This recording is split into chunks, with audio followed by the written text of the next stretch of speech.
dalilin ki Rahama ubangiji Allah ya gaggauta saka mana Allah ya isa wallahi ba zan yafe miki ba Rahama.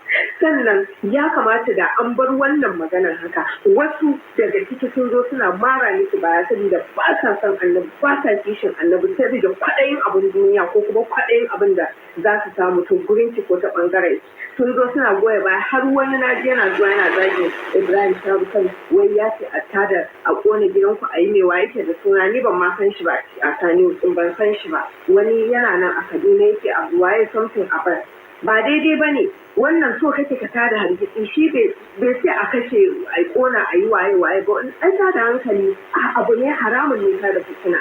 A tsaya dai a iya tsakanin abin da Rahama Sadau ta aikata. Rahama Sadau ba ki kyauta ba, kuma masu goya mata baya ba ku kyauta ba. Ka wallahi Allah ya isa tsakanina da ke, na yi da daman shiga harkarki, wallahi ba a jarfi ni, na yi da daman shiga harkarki. Da na ta haka abin nan zai zo ya ƙarshe, wallahi ba zai shiga harkarkin ba, na yi rigireti. Rahama Allah ya isa akan annabi Muhammad komai sai. Rahama Sadau tsakaninmu da ke sai dai mu ce Allah ya isa. Ba mu yafe miki ba saboda an taɓa fiyayyen halitta annabi Muhammadu sallallahu alaihi wa alihi wa sallam. Kin ki fitowa ki mai da raddi ki nuna ke musulma ce, a sakamakon musuluncin na gida ma da ki ɗauke shi da muhimmanci ba.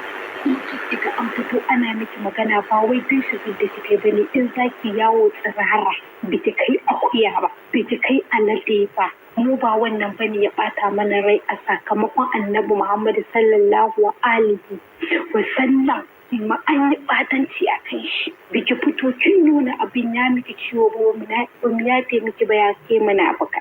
Rama, ki shiga hankalinki, akwai shirman da ba a yin shi a duniya.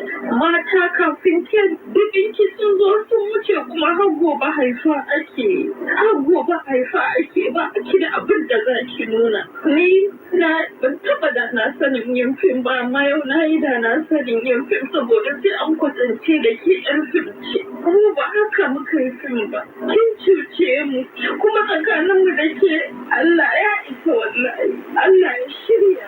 Buwa ce ke wallahi, zalima ce ke wallahi, ta abin da kike yi wallahi kina sane, wallahi sai Allah ya mana mummunar sakayya.